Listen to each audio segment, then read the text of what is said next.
قمر جمیل کی تصنیف جدید ادب کی سرحدیں جلد اول مضمون نمبر 9 کروچے کا نظریہ اظہاریت۔ کروچے کے نظریہ اظہاریت کے سلسلے میں وجدان سب سے زیادہ اہمیت رکھتا ہے۔ کروچے کے زمانے میں تاثریت، مارکسیت اور خالص شاعری کا بہت چرچا تھا، لیکن کروچے تاثریت کو اس بنیاد پر رد کر دیتا ہے کہ تاثراتی آرٹ انسان کو اسی دھرتی کے مسائل میں الجھا ہوا چھوڑ دیتا ہے، اور یہ کہ تاثراتی آرٹ میں انسان کی روحانی وحدت کا اظہار نہیں ہونے پاتا۔ آرٹ میں بلندی اور عظمت ہونی چاہیے، یہ عظمت آفاقیت کے احساس سے پیدا ہوتی ہے۔ کروچے کہتا ہے کہ تاثراتی آرٹ میں نہ عظمت ہوتی ہے نہ وسعت۔ خالص شاعری الفاظ سے وہی تاثر پیدا کرنا چاہتی ہے جو موسیقی سے پیدا ہوتا ہے۔ خالص شاعری میں یقین رکھنے والے زبان کے علامتی جوہر پر زور دیتے ہیں، ان کی توجہ معنی سے زیادہ الفاظ کی صوتی خصوصیات پر ہوتی ہے۔ ایسے لوگ معنی کی بندشوں سے الفاظ کو زیادہ سے زیادہ آزاد کر کے صرف الفاظ کی ایمائیت سے کام لینا چاہتے ہیں۔ ملار میں کہتا تھا کہ الفاظ خود ابتدا کر دیتے ہیں اور معنی تخلیق کرتے ہیں، یعنی الفاظ شاعر کے قصد و ارادے سے آزاد ہوتے ہیں۔ خالص شاعری میں روایتی شاعری اپنے نقطۂ اختتام وینیشنگ پوائنٹ پر آ جاتی ہے اور اس کی جگہ شاعری کا میڈیم لے لیتا ہے۔ کروچے تاثراتی آرٹ کا مخالف تو تھا ہی، خالص شاعری کا بھی سخت مخالف تھا۔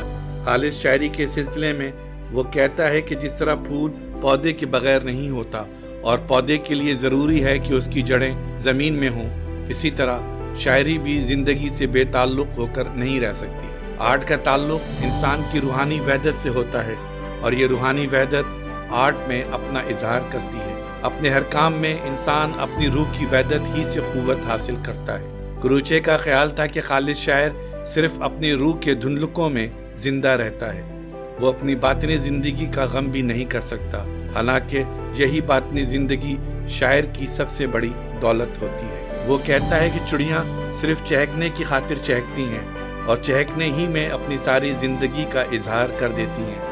اس فقرے سے ظاہر ہو جاتا ہے کہ کروچے آرٹ کو کسی مقصد کا ذریعہ نہیں بنانا چاہتا، حالانکہ ایک زمانے میں مارکس کی سرمایہ کاری کے مطالعے سے اس میں مارکسیت کے لیے بڑا جوش و خروش پیدا ہو گیا تھا، لیکن یہ خیال کہ آرٹ طبقاتی مفادات کے تابع ہوتا ہے اس کے دل میں جگہ نہیں بنا سکا۔ کروچے مارکسیت، تاثریت اور خالص شاعری کو رد کرتے ہوئے کہتا ہے کہ آرٹ امیج تخلیق کرتا ہے، اور یہ تخلیق وجدان سے ظہور کرتی ہے۔ اس کے لیے نازک ادراک اور اعلیٰ تخیل کی ضرورت ہوتی ہے۔ آرٹ کا تعلق وجدان سے ہوتا ہے۔ آرٹ میں بیرونی عمل ٹیکنیک کے ذریعے سامنے آتا ہے۔ وہ کہتا ہے جب ہم اندرونی لفظ پر قابو پا لیتے ہیں، کسی مجسمے یا شکل کو واضح طور پر اپنے تصور میں لے آتے ہیں، جب ہمیں موسیقی کا کوئی تھیم مل جاتا ہے تو اظہار پیدا ہوتا ہے اور مکمل ہو جاتا ہے، کسی اور چیز کی ضرورت نہیں ہوتی۔ تب اگر ہم اپنا منہ کھولتے ہیں اور بولتے ہیں اور گاتے ہیں تو ہم دراصل کرتے کیا ہیں؟ جو کچھ ہم اپنے باطن میں آہستہ آہستہ بول چکے ہوتے ہیں اور جو کچھ ہم اپنے اندر پہلے ہی گا چکے ہوتے ہیں، وہ ہم بآواز بلند گاتے ہیں۔ کروچے کے خیال میں علم دو طرح کا ہوتا ہے، ایک وجدانی اور دوسرا منطقی۔ وجدانی علم تخیل سے حاصل ہوتا ہے اور منطقی علم انٹیلیکٹ سے۔ آرٹ کا تعلق وجدانی علم سے ہوتا ہے۔ کروچے نے 1902 میں اپنی کتاب ایسٹیٹکس میں بتایا تھا کہ شاعرانہ اظہار جذبات کا براہ راست اظہار نہیں بلکہ وجدان کا اظہار ہے۔ وہ کہتا ہے جب ہم پیانو پر اپنی انگلیاں رکھتے ہیں تو ایسا ہم اپنے ارادے سے کرتے ہیں۔ اس کا تعلق آرٹ کی جمالیاتی فعلیت سے نہیں ہوتا بلکہ عملی فعلیت سے ہوتا ہے، اور جس پر ہم اپنے باطن میں مختصراً اور تیزی سے عمل درآمد کر چکے ہوتے ہیں، اسی کو ہم خارجی طور پر انجام دیتے ہیں۔ کروچے کا خیال ہے کہ امیج اشیاء مدرکہ کے جوہر کو اپنی گرفت میں لے لیتا ہے۔ خوبصورتی کا تعلق خارجی حیت کے مقابلے میں باطنی امیج سے زیادہ ہوتا ہے۔ شیکسپیئر اور ہم میں فرق صرف یہ نہیں ہے کہ شیکسپیئر خارجی اظہار کی ٹیکنیک پر ہم سے زیادہ قدرت رکھتا تھا، اور یہ کہ ہم شیکسپیئر سے زیادہ بڑے بڑے خیالات رکھتے ہیں، لیکن ہمارے پاس موضوع الفاظ نہیں ہوتے۔ ایسا سمجھنا خود فریبی ہے۔ صلاحیت کا فرق صرف اس بات میں نہیں ہے کہ شیکسپیئر زیادہ بہتر اظہار کر سکتا تھا، بلکہ شیکسپیئر داخلی طور پر بھی اس امیج کو تخلیق کرنے کی زیادہ صلاحیت رکھتا تھا۔ کروچے کے خیال میں کہ آرٹ کے نمونے کو دیکھ کر جب کوئی لطف اندوز ہوتا ہے تو دراصل اس میں اس کا اپنا رجحان کام کر رہا ہوتا ہے۔ تخلیق کار اور تماشائی کے درمیان جمالیاتی راز دراصل ایکسپریسو امیج ہے۔ اب سوال یہ ہے کہ وجدان سے کیا مراد ہے؟ وجدان سے دراصل وہ صلاحیت مراد ہے جس کی مدد سے انسان کا ذہن براہ راست علم حاصل کرتا ہے، بغیر کسی استدلال اور تجزیے کے۔ یعنی وجدان ہم پر براہ راست استدلال اور منطقی تجزیے کے بغیر حقیقت کو منکشف کرتا ہے۔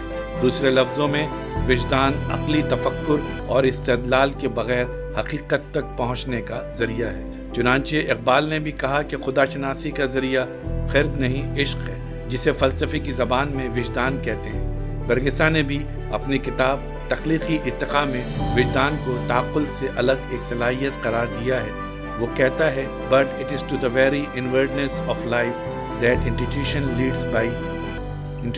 leads us by intuition. I mean instincts that has become disinterested, self-conscious, capable of reflecting upon its object and of enlarging it indefinitely.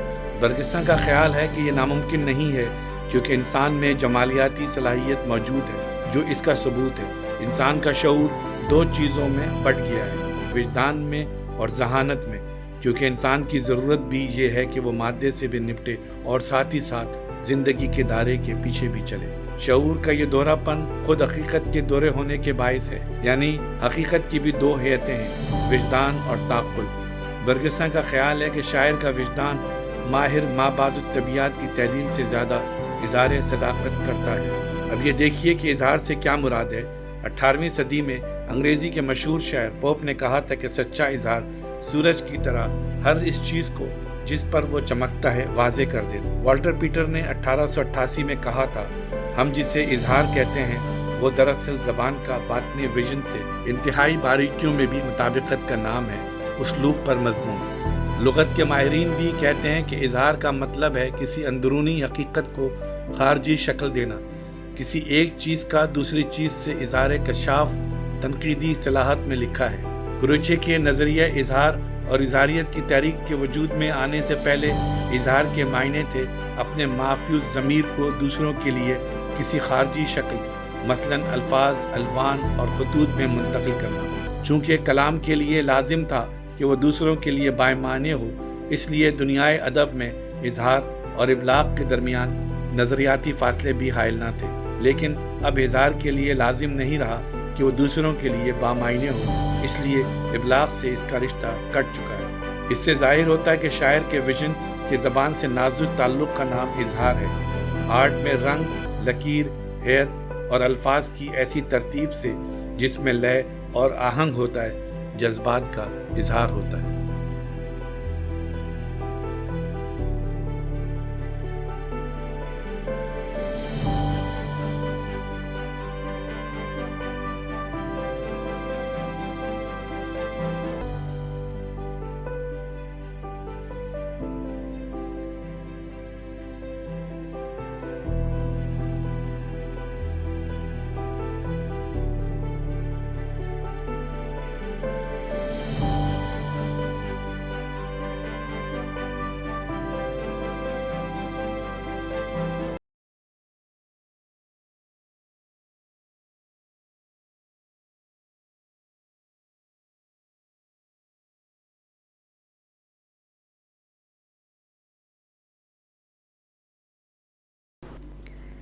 But it is to the very inwardness of life that intuition leads us by intuition.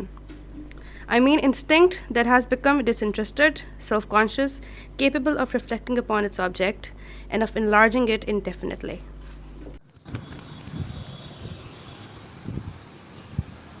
ہمارے channel کو subscribe نہیں کیا تو subscribe کریں اور bell icon کو لازمی دبائیں تاکہ ہماری نئی ویڈیو آپ تک پہنچ سکے۔